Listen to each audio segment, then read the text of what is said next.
Hello dear, आप सबका स्वागत है मेरे यूट्यूब क्लासेस पे। मैं आपका दोस्त पंकज कुमार गुप्ता। आज इस क्लास के माध्यम से हम CBSE and UP board class 11th math पढ़ेंगे और मैथ का सबसे पहला चैप्टर सेट, और सेट का ये मेरा 4th लेक्चर है। ठीक है, इसमें हम जानेंगे सेट के बारे में और सेट के कुछ टर्म। ठीक है, चलिए हम स्टार्ट करते हैं।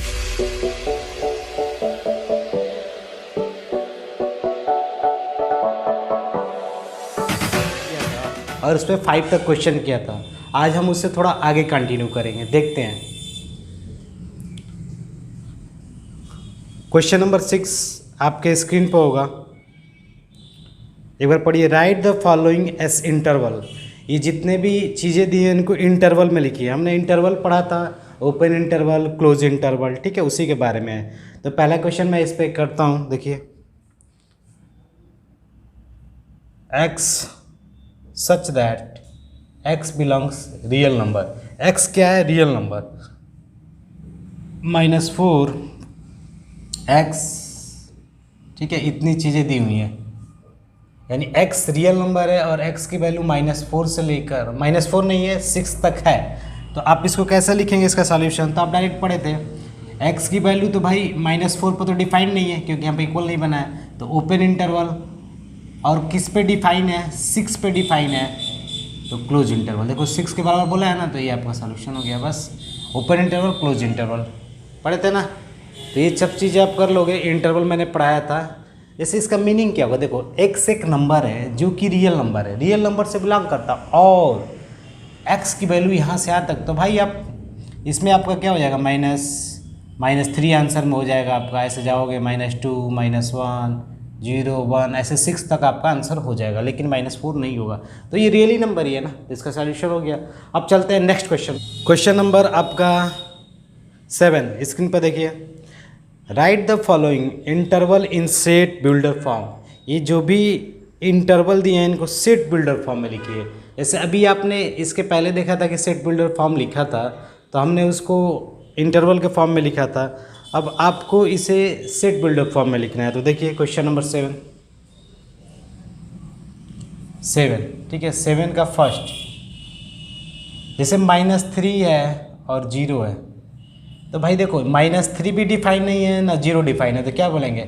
x such that x belong real number, comma x की वैल्यू कहाँ से होगी?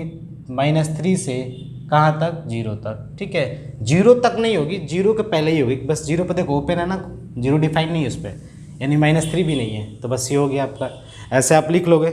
अगर इच्छा हो तो कोई सेट का नाम लिख दीजिएगा, सेट एस है, जो भी आपकी इच्छा हो। ठीक है, तो आइडिया बस समझना है हम कैसे कर रहे हैं क्वेश्चन को। नेक्स्ट क्वेश्चन आपके स्क्रीन पर होगा। What universal set would you propose for each of the following. यानी आप कौन सा यूनिवर्सल सेट इनके लिए प्रपोज करोगे, बताओगे। तो पहला है the set of right triangles, यानी राइट ट्रायंगल्स का सेट है। तो राइट ट्रायंगल्स क्या होता है, सोचो थोड़ा। देखो राइट ट्रायंगल्स का मतलब ऐसा ट्रायंगल जिसमें क्या हो, एक एंगल 90 डिग्री कंपलसरी होना जरूरी है। ठीक है, 90 डिग्री। तो आप ये आपका सेट दिया है, the set of right angle triangles, यानी राइट एंगल ट्रायंगल्स दे चुका है, लेकिन आपसे पूछ रहा है कि आप इसके लिए कोई यूनिवर्सल सेट बताओ। तो यूनिवर्सल सेट क्या हो सकता है? तो यूनिवर्सल सेट में सभी ट्रायंगल आ जाएंगे भाई। देखो इतना बड़ा आपका ये सेट है, इस सेट में सभी ट्रायंगल ले लो। ट्रायंगल कहाँ बनता है? प्लेन में बनता है। प्लेन क्या होता है? एक एक्स एक्सिस हो और एक वाई एक्सिस हो, इसी में आपका ट्रायंगल फॉर्म होता है, प्लेन के अंदर ही। तो सभी ट्रायंगल अगर बोल दोगे ना, ऑल ट्रायंगल्स, तो तुम्हारा ऑल ट्रायंगल्स में क्या आ जाएगा? सभी ट्रायंगल। इक्विलैटरल भी आ जाएगा, आइसोसेलेस भी आ जाएगा, राइट एंगल ट्रायंगल भी आ जाएगा कि नहीं? तो इसका क्या हो जाएगा? Universal set, set of all triangles in a plane. और सभी ट्रायंगल्स जितने प्रकार के हैं, right angle, isosceles, equilateral, acutes. ठीक है, तो इसका आंसर आप समझ गए क्या होगा? The set of all triangles in a plane. क्योंकि यूनिवर्सल बोला है ना भाई, यूनिवर्सल मतलब सब।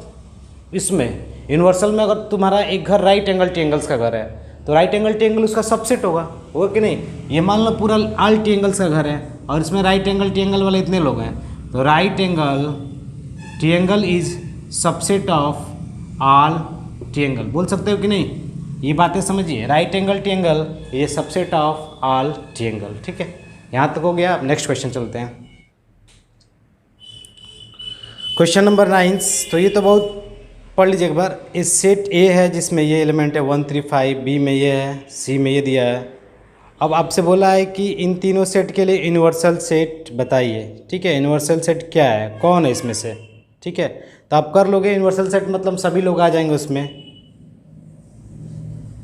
तीनों सेट को मिला के यूनिवर्सल सेट बताना है। तो पहला देखोगे तो पहले में कुछ कम लगेगा, 8 नहीं है पहले में, पहला जो ऑप्शन दिया है उसमें 8 नहीं है, इसीलिए यूनिवर्सल सेट नहीं है, ठीक है। तो आप समझ जाना यूनिवर्सल सेट मतलब तीनों को मिला कर लेते हैं, ठीक है। देखिए अब हमें आगे क्या पढ़ना है, अभी तक हमने यहाँ 1.3 तक कंप्लीट कर लिया। अब आगे चलते हैं, कुछ कंसेप्ट जानेंगे। तो पहला सबसे कंसेप्ट है वेन डायग्राम। देखो एक वेन डायग्राम होता है, उसका मीनिंग समझते हैं क्या होता है, वेन डायग्राम, ठीक है। देखिए वेन डायग्राम होता क्या है, जैसे अभी तक आप बोल रहे थे यूनिवर्सल सेट, सबसेट, ये सब चीज़ें बोल रहे थे ना, तो इसको हम एक डायग्राम से रिप्रेजेंट कर सकते हैं। जैसे एग्जांपल से समझो, अगर मान लो एक कोई यूनिवर्सल सेट तुम्हारा ये है 1 2 3 4 5, ठीक है, इतने नंबर दिए हैं आपके यूनिवर्सल सेट में, ठीक है, इतने नंबर दे दिया है। और उसके कुछ सबसेट है, एक ए है एक बी सबसेट है,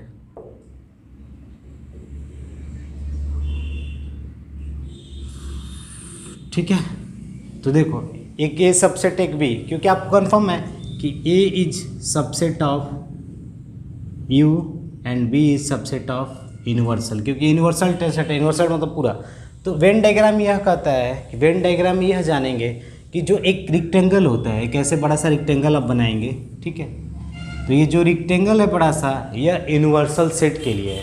यूनिवर्सल सेट मतलब जो सभी लोग हैं उसमें, यानी ए भी है बी भी है। तो इस बड़े वाले को किससे रिप्रेजेंट करेंगे, यूनिवर्सल सेट से। और दो छोटे छोटे सर्कल जहाँ जितने सबसेट बन रहे हैं उनका नाम ए और उनका नाम बी रख देंगे, ठीक है। आपको हो सकता है कि 3 सेट सबसेट हो तो 3 रखेंगे। अब यूनिवर्सल में कौन कौन आ जाएगा तो बोलेगा तो क्या बोलोगे, यूनिवर्सल में 1 2 3 4 5 आ जाएगा। ए में क्या होगा, ए में एक होगा, एक 2 होगा। बी में क्या होगा, 3 4 5। समझ रहे बात को। कभी कभी ये भी हो सकता है कि यहाँ पर ये दोनों आपस में ऐसे कट भी सकता है। जैसे देखो इस फिगर को समझो, जैसे ये रेक्टेंगल बन गया आपका, एक ए सबसेट है और एक बी सबसेट है। ए वाला ये हो गया, बी वाला ये यूनिवर्सल सेट आपस में कट रहा है कि नहीं, तो कट भी सकते हैं। जैसे मान लो इसमें ए में था 1 2 3, बी में था 3 5 6, तो 3 तो कॉमन हो गया ना, तो 3 यहीं पर बीच में आ जाएगा। कहने का मतलब यही है, ठीक है। तो आप बस समझिएगा जो रेक्टेंगल होता है यूनिवर्सल सेट, यानी उसमें सभी एलिमेंट लाई करेंगे, सबसेट वाले भी। तो कोई पूछेगा इस रेक्टेंगल में कौन कौन नंबर है, तो 1 है 2 है 3 है 4 है 5 है, लेकिन उसका सबसेट कौन है, बी है, ए है, बी है, ठीक है। समझ गए ना, नेमिंग बस याद रखिएगा कैसे करते हैं। तो यही यूनिवर्सल सेट है, इसी के बेस पर आगे कुछ जानेंगे। चलिए देखते हैं। सेट ऑपरेशन एंड सेट का मतलब क्या होता है, जैसे आप थोड़ा बेसिक क्लास में पढ़ोगे 9 10 में, कि हम नंबर पे भी ऑपरेशन करते थे। जैसे एडिशन, 2 नंबर को जोड़ कर कोई दूसरा नंबर लाते हैं, जैसे रेशनल नंबर को 2 रेशनल नंबर को जोड़ेंगे तो रेशनल नंबर ही आएगा, घटाएंगे तो वो भी आएगा। तो यहाँ पर भी ऑपरेशन होता है। तो ऑपरेशन यहाँ पर सेट पर होगा, ठीक है। वो कैसा ऑपरेशन होगा वो समझेंगे। तो पहला आपका ऑपरेशन है union of A set, union of set. भाई सेट का यूनियन, यूनियन मतलब बहुत से लोग, तो यूनियन मतलब झुंड बनाना है। तो झुंड बनाने का मतलब क्या है, देखो एक सेट ए है जिसका में 1 2 3 है, एक सेट आपका बी है 9 6 8 0, ये बी सेट है, ठीक है। ए सेट में 1 2, इसका यूनियन बनाना है। तो यूनियन का सिंबल क्या होता है, देखो ये होता है, यूनियन का सिंबल ये है, यू से ही है। तो कोई बोलेगा ए यूनियन क्या हो, ए यूनियन बी क्या होगा, तो कैसे बोलोगे, ये सभी नंबर होंगे, क्योंकि हमें ग्रुपिंग कर देना। जैसे एक क्लास ये था एक क्लास ये था, अब इनको असेंबली में बुलाया गया तो सब लोग एक साथ हो जाएंगे ना। तो असेंबली में सब आ गए हैं, देखो 1 2 9 6 8 0। आप नंबर को भी कैसे भी लिख सकते हो, 1 2 आगे पीछे भी लिख सकते हो, नो मैटर, ठीक है। तो ए यूनियन बी हो गया। ए यूनियन बी का मतलब दोनों सेट के लोग होने चाहिए। हो सकता है कॉमन भी मिल जाए तुमको, मान लो 6 यहाँ पर हो गया तो 6 एक ही बार लिखोगे क्योंकि वो तो कॉमन है ना, इसमें भी है इसमें भी, हम 2 बार रिपीट नहीं करते हैं कोई चीज़, बस हमें सेंस समझना है, ठीक है। तब देखिए आगे ए यूनियन बी मालूम चल गया। अब इसको सेट बिल्डर फॉर्म में कैसे लिखोगे, तो ए यूनियन बी को हम कैसे बोलेंगे, x such that, x such that, x एक नंबर है ऐसा कि एक्स बिलोंग्स ए और एक्स बिलोंग बी, यानी ए किस में है आपका एक्स किस में है, ए में भी है और एक्स किस में है, बी में भी है, दोनों में हो सकता है, ठीक है। इतनी बातें समझ गए। तो यूनियन का मतलब समझ गए, एक लोग यहाँ पर थे, कुछ ग्रुप यहाँ पर था, कुछ ग्रुप यहाँ पर था, सबको असेंबली में बुला दिया गया, एक साथ हो गए। फिगर कैसे बनाओगे, देखो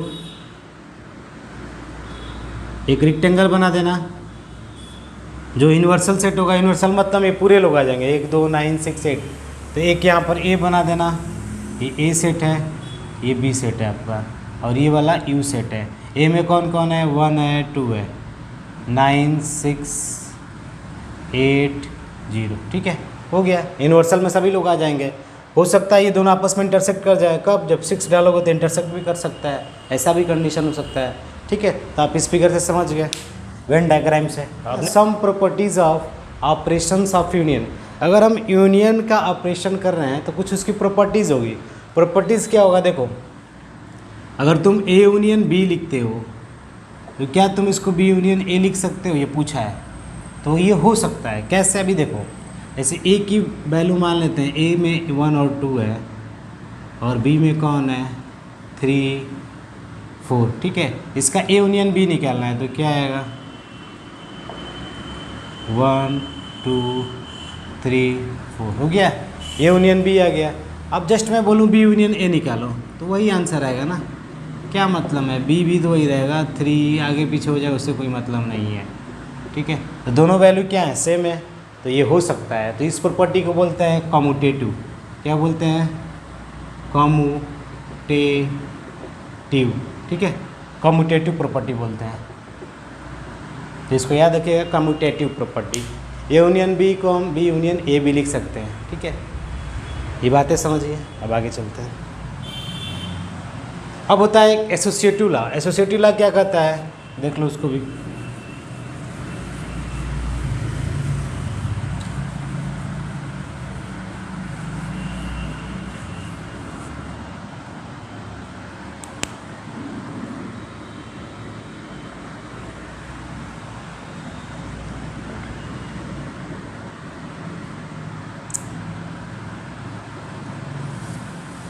देखो अगर ए यूनियन बी है ब्रैकेट में बंद, फिर यूनियन सी, फिर ऐसे, तो ये एक एसोसिएटिव लॉ होगा, ये भी फॉलो करेगा, एसोसिएटिव लॉ, ठीक है। लॉ मतलब रूल है, कोई फॉलो करेगा।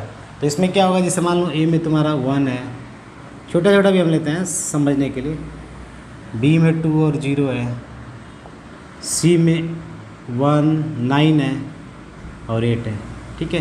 तो ए यूनियन बी क्या होगा, ए यूनियन बी आपका होगा 1 2 0, हो गया ए यूनियन बी, ठीक है, ये आ गया आपका।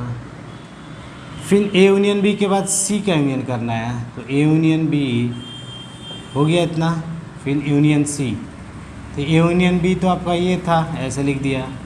फिर यूनियन सी से करना है तो 9 8, तो इसको जब करोगे ना तो ए 1 2 0 9 8 आ गया कि नहीं, ऐसी वैल्यू आ गई ना। तो आप उससे भी करोगे ना, बी यूनियन सी एक बार निकालना तो कुछ वैल्यू आएगा, फिर ए से करना तो यही वैल्यू आएगी, भले ही आगे पीछे हो सकता है नंबर, तो ये दोनों बराबर होगा, इसीलिए एसोसिएटिव लॉ ये फॉलो करता है, ठीक है। अब आगे चलते हैं। अब थोड़ा देख लीजिए, अगर मान लीजिए एक और लॉ है जिसको आपको समझना, law of identity element, law of identity element, ठीक है। आइडेंटिटी एलिमेंट का लॉ समझना है। तो ये क्या कहता है, अगर मान लो तुम्हारे पास एक सेट ए है, उसमें यूनियन कर रहे हो 5 का, 5 मतलब कुछ नहीं, कुछ है ही नहीं, तो ए यूनियन 5 क्या होगा, ए ही ना होगा भाई।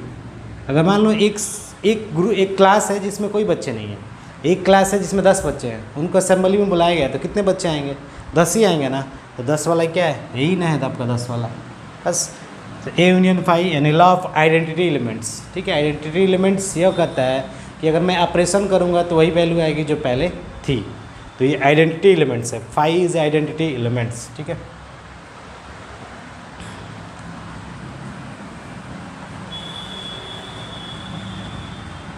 अब देखो एक और है idempotent law. Idempotent law, idempotent law, idempotent law ये क्या कहता है? यह कहता है कि अगर दो सेट है, जैसे ए है फिर यूनियन ए है, दोनों सेम सेट हैं और सेम पर ऑपरेशन करोगे तो यही आएगा। जैसे मैं बोल दूँ एक क्लास ए है जिसमें 10 बच्चे हैं, ठीक है, दूसरा क्लास भी ए है उसमें भी 10 बच्चे हैं, उसके कॉपीराइट्स हैं, एकदम सेम क्लोन है। ठीक है, तो दोनों को बुलाओगे तो सेम ही होंगे ना, ए यूनियन ए। ठीक है, क्योंकि दोनों सेम है भाई, सेम है तो वही वैल्यू तो आएगी। ठीक है, तो वही होगा ये आइडेम्पोटेंट लॉ। आप सेंस भी कर सकते हो। एक होता है law of you. Law of you क्या कहता है? देखो, लॉ ऑफ यूनिवर्सल, यू मतलब यूनिवर्सल। ठीक है, यह बोलता है कि अगर ए यहाँ पर है और यूनियन आप यू से कर रहे हो तो हमेशा क्या आएगा? यू आएगा। क्योंकि आप समझ रहे हो भाई, ए थोड़ा सा होगा, यूनियन बहुत ज़्यादा होगा। तो जब यूनियन ज़्यादा होगा तो हमें क्या बना रहे हैं? झुंड बना रहे हैं ना। तो झुंड बुला रहे हैं तो सभी झुंड एक साथ आ जाएंगे तो यूनियन ही ना होगा। ठीक है, तो समझ गया ना। Intersection of set. इंटरसेक्शन मतलब जब दो सेट्स को आपस में इंटरसेक्ट कराएंगे तो कुछ चीज़ें कॉमन आएंगी, कॉमन आए न भी आए, हो सकता है दोनों। तो देखो जैसे अगर ए लिखा है 1 2 3, पी लिखा है 3 5 9, अब इनका हमें ए इंटरसेक्शन बी कराना है। ठीक है, यानी इनमें से कॉमन चीज़ें ढूंढनी है। तो कॉमन चीज़ें क्या होगा? देखो 3 है ना कॉमन, तो यही वैल्यू क्या हो जाएगी? A intersection B. ऐसे कैसे समझेंगे? एक यूनिवर्सल सेट बनाना, ये रेक्टेंगल है, यही आपका यू है मान लेते हैं, यूनिवर्सल सेट है। ठीक है, इसमें एक सेट ए है और एक सेट बी है। ठीक है, इसका नाम ए, इसका नाम बी। ठीक है, ए में कौन कौन है? 1 2 3 है तो 1 लिखो, 2 लिखो, 3 यहाँ पर लिखो। बी में कौन है? 3 5 9, 5 9। देखो बी का पूरा रेंज यहाँ तक है ना, 3 5। ए का पूरा रेंज यहाँ तक है, वो ये कि नहीं बातें? 3 कॉमन हो गया तो 3 इज इंटरसेक्शन, तो इस वाले को क्या बोलते हैं? A intersection B. समझ गए? और कोई बोलेगा ए यूनियन बी क्या होगा? तो ये पूरा होगा, ये दोनों, बस ये दोनों। ठीक है, अभी से ये समझेंगे।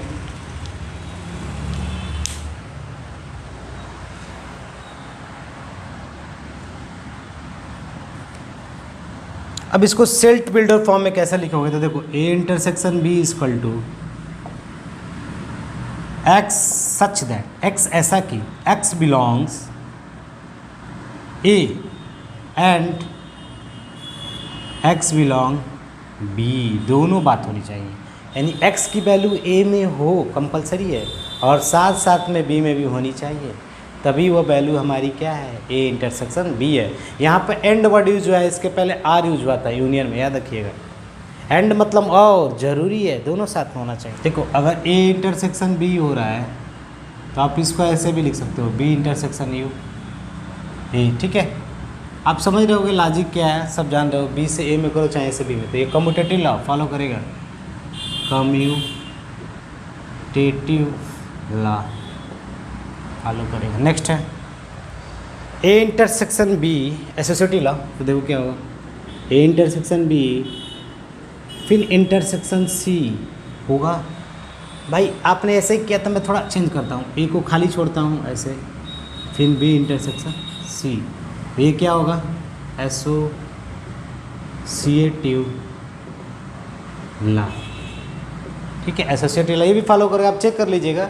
आप चेक करने के लिए फ्री हो, आप ए को मान लेना 1, इच्छा होगी तो 1 2 मानना, बी को मानना 2 3, सी को मानना 3 9, तो आप चेक करना आराम से बैठेगा, तो वही सब आएगा, ये फॉलो करेगा। ठीक है, मैंने आइडिया दे दिया कैसे करते हैं। अब देखो एक और था identity elements.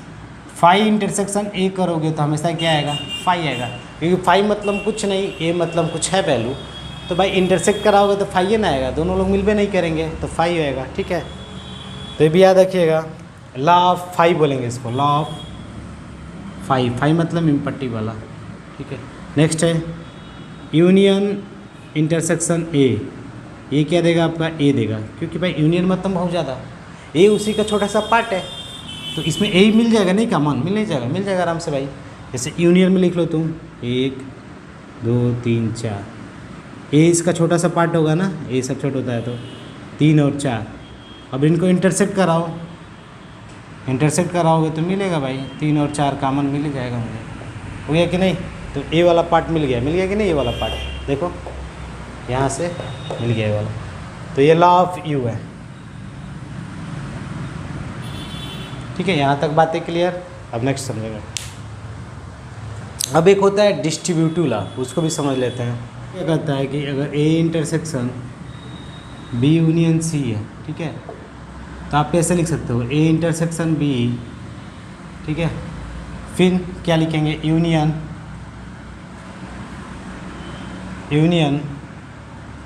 A intersection C.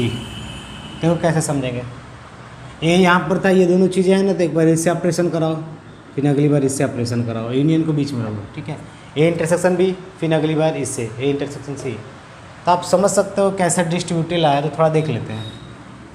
ए की वैल्यू 1 2, छोटा छोटा मानो समझना है ना, बी की वैल्यू 3 9, सी की वैल्यू 9 8। ठीक है, इसको 3 मानो कटेगा।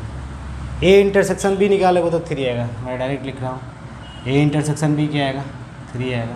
ठीक है, ए इंटरसेक्शन सी निकालोगे तो कुछ नहीं आएगा, यानी 5 आएगा, तो क्या लिखोगे 5। इनका यूनियन करोगे तो क्या आएगा, 3 और 5 आएगा 3 और 5 देख लेना, 3 और 5 आएगा। ठीक है, यहाँ पे ये वाला मत लगाइएगा, कर्ली ब्रैकेट नहीं, ये वाला लगाइए। ठीक है, कर्ली ब्रैकेट लगाने से थोड़ा आपको सबसेट का याद आने पड़ेगा, सबसेट का, क्योंकि यहाँ पे देखो सबसेट जैसी कहानी हो जा रही है। ठीक है, तो बस 3 रहना चाहिए, बहुत ध्यान से इसमें सब ब्रैकेट वगैरह लगाना है। ठीक है, सेमी ब्रैकेट छोटा वाला रहेगा। ठीक है, ये हो गया 3 और 5, तो ये आपका वो बन गया। अब इस तरह से निकालते हैं, तो ए की वैल्यू 1 3 थी, 1 3 मैंने लिखा, इंटरसेक्शन था बी यूनियन सी, तो बी यूनियन सी, तो इसमें क्या आ जाएगा 3 9 8 आ गया। अब इनका क्या लेना है, इंटरसेक्शन लेना है। इंटरसेक्शन लेना है तो क्या करेंगे, 3 और 3 है ना कॉमन, 3 हो गया। और क्या कॉमन है, और कुछ तो नहीं है, 3 यहाँ पर B union C, B union C का मतलब 3 9 8, ए का मतलब ये। अब इनका इंटरसेक्शन लेना है 3, और अब 3 है तो 5 भी लिख सकते हो, जैसे अगर कुछ नहीं है तो 5 तो होगा ही भाई, नहीं बोलते हैं इंटरसेक्शन में कुछ नहीं मिल रहा है तो 5 जरूर मिलेगा, 5 मतलब कुछ नहीं। ठीक है, बोल सकता है। तो ये डिस्ट्रीब्यूटिव लॉ होल्ड करता है। ठीक है, इसको याद रखिएगा। यहाँ पर मैंने ए इंटरसेक्शन बी निकाला तो 3 आया, फिर ए इंटरसेक्शन सी निकाला तो कुछ नहीं आ रहा था, 5 मतलब कुछ नहीं। तभी मैं बताया था ना यूनियन, अभी 2 मिनट पहले पढ़े हो गए, ए यूनियन 5 क्या होता था, यही होता था ना, तो आप इसको 5 लिखने की ज़रूरत भी नहीं है। ठीक है, आप 3 भी लिखोगे तो काम चल जाएगा। ठीक है, क्योंकि 5 मतलब कुछ नहीं, ठीक है, वो वैल्यू नहीं है, तो ए यहाँ पर भी आप 3 लिख सकते हो डायरेक्टली। ठीक है, तो बस सेंस होना चाहिए आपको, समझ कि 5 तो कुछ नहीं है, तो हम ए यूनियन 5 में ए ही लिखेंगे, 5 मतलब कुछ नहीं। ठीक है, सबसेट के टाइम थोड़ा इसका रोल था वहाँ पे। ठीक है, इस पर intersection distributive over you union.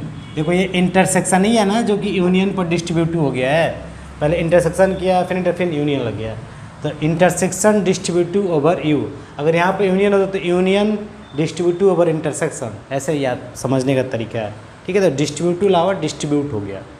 अब नेक्स्ट समझते हैं, जैसे आप सब में रेक्टेंगल बना दीजिएगा, ए बी सी। ठीक है, इसका नाम ए बी सी, ये यूनियन सेट है आपका। ठीक है, ये हो गया। अब दूसरा सेट है आपका, ये फिगर बना लीजिए। सेंस होना बहुत ज़रूरी है कोई भी चीज़ का, ठीक है। सी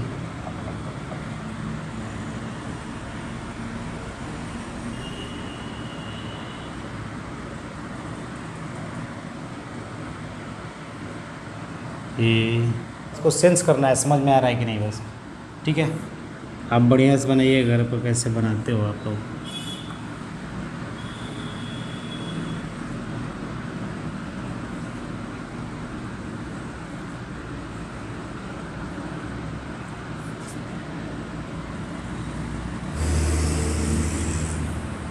देखिए यहाँ पर 3 सेट है, ए बी और सी। अब हम इसमें कुछ फिगर ड्रा करेंगे। इसको कैसे, जैसे अगर बोल दिया जाता है बी यूनियन सी, पहले वाले फिगर में बी यूनियन सी, यानी इसके लिए तो बी भी हो सी भी हो, यानी बी की वैल्यू भी हो सी की वैल्यू भी हो। तो देखो सी वाला तो पूरा ये है ना, तो सी वाले को ऐसे ड्रा कर दो, कर दिया। बी वाला क्या है, पूरा ऊपर वाला बी वाला है, तो बी वाले को ऐसे ड्रा कर दो, हो गया कि नहीं। तो बी यूनियन सी कवर हो गया, बी यूनियन सी कवर। तो कवर का मतलब क्या है, जो बी यूनियन सी उसमें बी की भी वैल्यू है और सी की भी वैल्यू है, इसलिए मैंने ढक दिया। और बाकी जो चीज़ें बचेंगी वो अब यूनियन में होंगी, ठीक है। तो उस बाकी चीज़ों को पढ़ेंगे हम, कॉम्प्लीमेंट एक वर्ड आता है पढ़ेंगे, ठीक है। पहले इतना समझो, बी यूनियन सी। अब नेक्स्ट क्या है कि A intersection B. A intersection B का मतलब क्या होता है ये समझ लेते हैं। देखो ए इंटरसेक्शन के बी का मतलब ए में भी हो और बी में भी हो, ए में भी हो और बी में भी हो, दोनों में होना चाहिए। तो बस यही पोर्शन है ना, बस यही वाला पोर्शन है जो ए में भी है और बी में भी है। इतना वाला जो इसमें आएगा वो तो बी में नहीं ना मिलेगा, जो कट रहा है वही वाला पोर्शन है। अब नेक्स्ट देखो, सेकेंड फिगर कंप्लीट। अब देखो यहाँ पे क्या हो सकता है, आपसे ये पूछ सकता है कि A intersection B union C, आपसे जैसा भी बोलेगा आपको सोचना पड़ेगा वहाँ पर। तो बी यूनियन सी का मतलब ये वाला पूरा पोर्शन, और उससे इंटरसेक्शन की बात कर रहा है। तो पहले देखो बी यूनियन सी क्या होगा, ये होगा ना B union C, B union C ये होगा आपका पूरा, हो गया बी यूनियन सी, पूरा कवर बी यूनियन सी। ये बंद कर ले। ए से इंटरसेक्शन कराओ, तो ए से इंटरसेक्शन कराओगे तो कौन कौन मिलेगा, ये वाला पार्ट मिल जाएगा, ये वाला, ठीक है, ये वाला मिल जाएगा, और थोड़ा सा ऊपर यहाँ तक भी मिलेगा, यानी ये वाला, क्योंकि बी यूनियन सी का कुछ पार्ट ए से मिलना चाहिए, क्योंकि बोला है ना ए इंटरसेक्शन, ए में भी हो और बी यूनियन सी में भी हो। तो ए में तो इतने लोग हैं जो बी यूनियन सी में भी हैं, तो ये वाला रेंज आपका क्या देगा, ये वाला सब चीज़ें ये हो जाएगी, ठीक है। अब नेक्स्ट चलते हैं, ये वाला 4 फिगर 4 में क्या हो सकता है कि आपसे सिर्फ ए इंटरसेक्शन सी पूछे, तो ए इंटरसेक्शन सी, तो इसमें क्या हो सकता है, सिर्फ ए वाला भी हो और बी वाला भी हो, तो ए वाला और बी वाला, तो ए इंटरसेक्शन सी, ठीक है। अब इसमें क्या बोल सकता है, ए इंटरसेक्शन बी, ठीक है, फिर यूनियन बोल दे ए इंटरसेक्शन सी का, ठीक है। यही वाला है जिसको वहाँ पे एक्सपेंड कर दिया है। तो ए इंटरसेक्शन बी पहले निकालो, तो ये हो गया, फिर ए इंटरसेक्शन सी निकालो, ये हो गया। अब इनका यूनियन कर दो, यूनियन मतलब जोड़ दो, तो यही तो वैल्यू होगी यूनियन में, होगी कि नहीं, यही वैल्यू होगी यूनियन में। भाई यूनियन मतलब ये वाला और ये वाला सब लोगों का क्लास एक ही साथ मर्ज हो गया, एक साथ मिल गया, तो ये वाला। तो ये सब वेन डायग्राम थे जिसमें रेक्टेंगल को हम यूनिवर्सल सेट बोल देते हैं। यूनिवर्सल मतलब पूर्ण, कंप्लीट, और उसके सबसेट ए बी और सी थे, ठीक है। तो यहाँ तक बातें आपको समझ में आई होगी। अब इसके बेस पर हम एक और चीज़ थोड़ा समझ लेते हैं, डिफरेंस ऑफ सेट। ये क्या होता है डिफरेंस ऑफ सेट, थोड़े से में समझ आएंगे। डिफरेंस ऑफ सेट, ठीक है। जैसे मान लो कोई ए लिख दिया यहाँ पर सेट, और बी कोई लिख दिया, ठीक है। तो डिफरेंस ऑफ सेट का मतलब ये होता है, अगर मान लो बोल दे ए माइनस बी क्या होगा, या ये भी बोल सकता है बी माइनस ए क्या होगा। तो देखो इसका सेंस क्या है, ए माइनस बी का यह सेंस है कि बी की वैल्यूज़ को हटा दो जो ए में है, बी की वैल्यू को हटा दो, जो ए में है वही आंसर है। तो बी की वैल्यू 3 4 5, देखो इसमें है 3 4 5, 3 4 है बस, तो 3 4 हटा दो, बचेगा क्या, ये तो ए माइनस बी हो गया। 5 नहीं है तो उससे कोई मतलब नहीं है, जो वैल्यू इसमें मिल जानी है कॉमन उसको ए में से हटा दो, क्योंकि ए निकालना है। बी माइनस ए का सेंस क्या है, बी में से ए की वैल्यू हटा दो जो बी में है।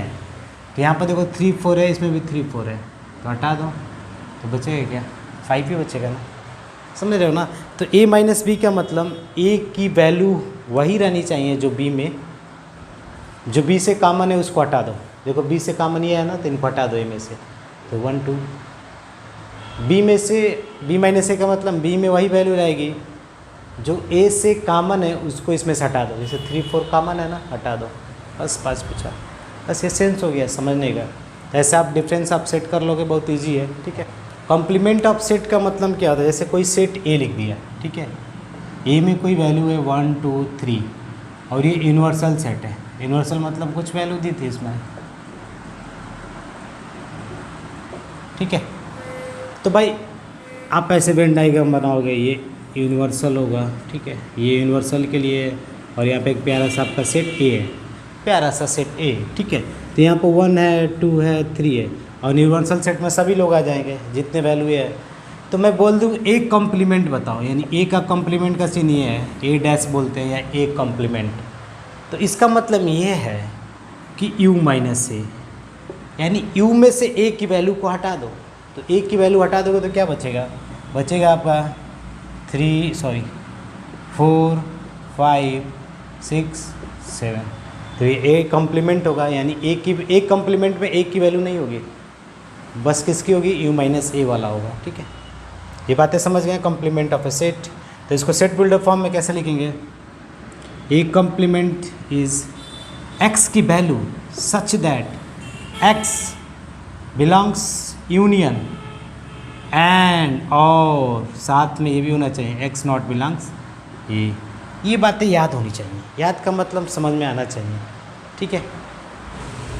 यानी एक कॉम्प्लीमेंट क्या हुआ, एक्स ऐसा number such that x belongs union, x union का होगा, और यहाँ पर आर नहीं लिखा है, आर लिख दे तो मैटर गड़बड़ा जाता। एंड बोलने का मतलब साथ में ये भी होना जरूरी है, एक्स नॉट बिलोंग्स है, ठीक है। तो बात समझ गए। अभी मान लो तुमको बोलना होगा एक किस लैंग्वेज में लिखोगे, तो एक कैसे बोलोगे, x such that x belongs union, ठीक है, and x not belongs A dash, बोलोगे कि नहीं, वही बात को हमने घुमा दिया, ठीक है। तो आप सेंस करो, ये सेट बिल्डर फॉर्म है जिसको आप जनरल वे में एक्सप्रेस कर दो, एक सेंस लगा के बोल रहे हो कि एक्स कोई नंबर होगा, कोई भी हो सकता है सेट का, ठीक है। ये हो गया कॉम्प्लीमेंट ऑफ सेट, समझ गए आप लोग। अगर इसी में ऐसे बोल दें कि यहाँ पे एक सेट ए है, ठीक है, उसका हमने कॉम्प्लीमेंट बनाया,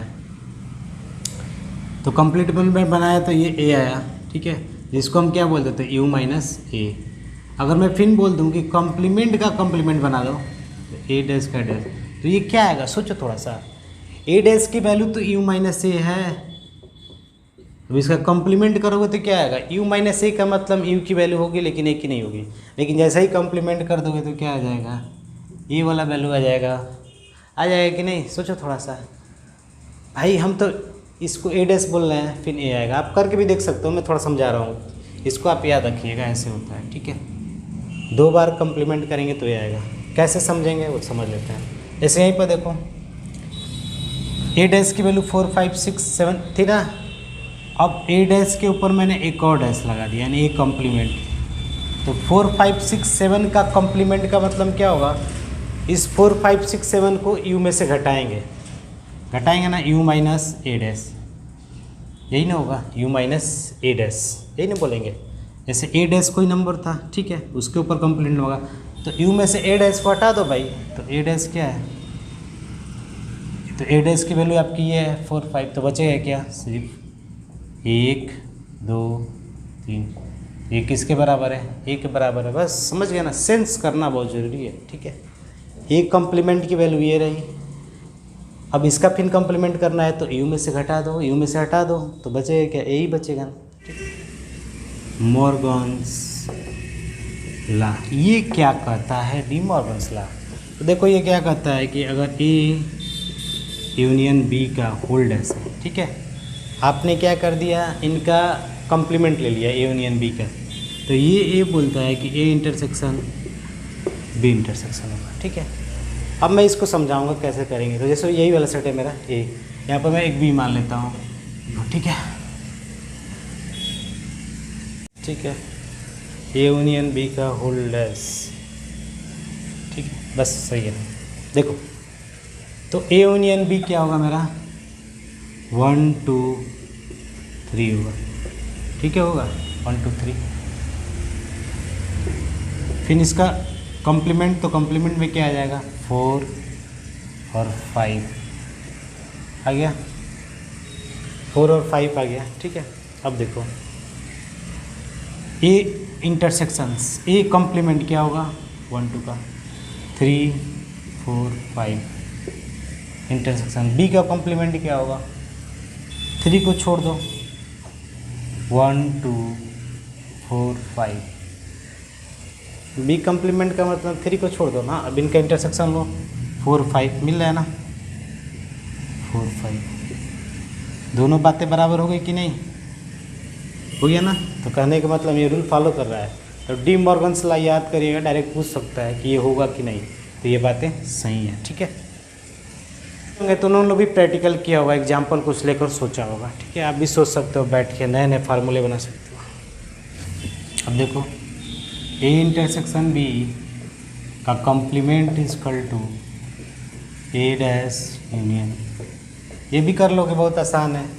पहले इंटरसेक्शन निकालना है, ए इंटरसेक्शन बी, तो यहाँ पर 5 आ रहा है, 5 का कॉम्प्लीमेंट लोगे तो पूरा यूनिवर्सल सेट आ जाएगा, यानी 1 2 3 4 5, ठीक है। अब यहाँ पर क्या हुआ कि ए डैश, तो ए डैश का मतलब 3 4 5, बी कॉम्प्लीमेंट का मतलब क्या होगा, 1 2 4 5, बी कॉम्प्लीमेंट ये हो गया, ठीक है। बी कॉम्प्लीमेंट यानी बी को छोड़कर, यानी 3 को छोड़ के, ठीक है। अब इसका यूनियन लेंगे, क्योंकि यूनियन बोला है ना, तो यूनियन जब लोगे तो क्या आएगा, 1 2 3 4 5 आ गया कि नहीं, तो ये बात सही है, यानी ये फार्मूला पर क्या है, सही है, ठीक है। आप समझ लीजिए। तो आप याद भी नहीं करोगे ना, अगर आ गया तो आप खुद एग्जाम्पल लेके सॉल्व कर सकते हो, सोच के। थिंकिंग बहुत बढ़िया होनी चाहिए आपकी। ये डी मॉर्गन्स लॉ ये पढ़ ही लिया था, लॉ ऑफ डबल कॉम्प्लीमेंट। जैसे ए है, ए के ऊपर एक और कॉम्प्लीमेंट लगा दिए थे, ये लॉ ऑफ डबल कॉम्प्लीमेंट, ठीक है। अब देखो अगर कोई 5 को बोल दे कि 5 के ऊपर मैं कॉम्प्लीमेंट लगा रहा हूँ, तो क्या आएगा, तो 5 के ऊपर कॉम्प्लीमेंट लगाओगे तो यूनिवर्सल आ जाएगा। 5 मतलब कुछ नहीं, इसका कॉम्प्लीमेंट पूरा यूनिवर्सल हो जाएगा, ठीक है। अब यूनिवर्सल के ऊपर कॉम्प्लीमेंट लगाओगे तो क्या आएगा, 5। यूनिवर्सल मतलब क्या होता है, पूरी वैल्यू, और उस पूरी वैल्यू पे ही कॉम्प्लीमेंट लगा दिया तो कुछ नहीं बचेगा, 5, ठीक है। तो ये सब चीज़ें याद रखिएगा, ठीक है। तो यहाँ तक हो गया, ठीक है। तो आज के लिए बस इतना ही, मिलते हैं अगले क्लास में, तब तक के लिए धन्यवाद।